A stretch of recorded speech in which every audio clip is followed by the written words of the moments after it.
Après 2 premiers mois difficiles, les Foreurs de Val-d'Or semblent s'être remis sur pied depuis quelques semaines. Les 13 points amassés par les Foreurs lors des 9 derniers matchs sont notamment dus au bon travail des gardiens et principalement d'Émile Beaunoyer qui connaît ses meilleurs moments de la saison.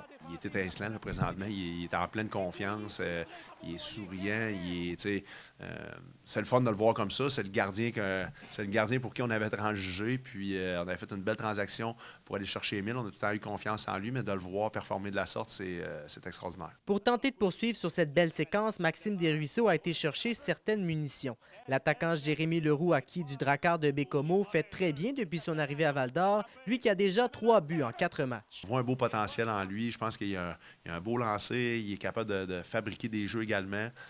Donc, assurément, il nous donne justement cette flexibilité-là sur notre top 9, où ce que je pense qu'il va contribuer offensivement également. Certains joueurs ont cependant dû quitter le navire. C'est le cas de Nathaniel Harvey et depuis lundi, Nathan Barry, qui est désormais un membre des Voltigeurs de Drummondville. En sortant Nathan, qui prenait plusieurs minutes, ça va donner une belle opportunité, entre autres, à Jordan, mais aussi à Benjamin, d'avoir plus de minutes de qualité, autant des avantages numériques en avantages numériques. Donc, je pense que pour leur développement, puis notre plan à long terme, je pense que ça va être bénéfique. Val-d'Or se prépare maintenant en vue de son match de demain soir, alors que le Phoenix de Sherbrooke sera de passage au centre à Nico Eagle. Le Phoenix, là, c'est probablement une des équipes qui travaille le plus fort dans la ligue.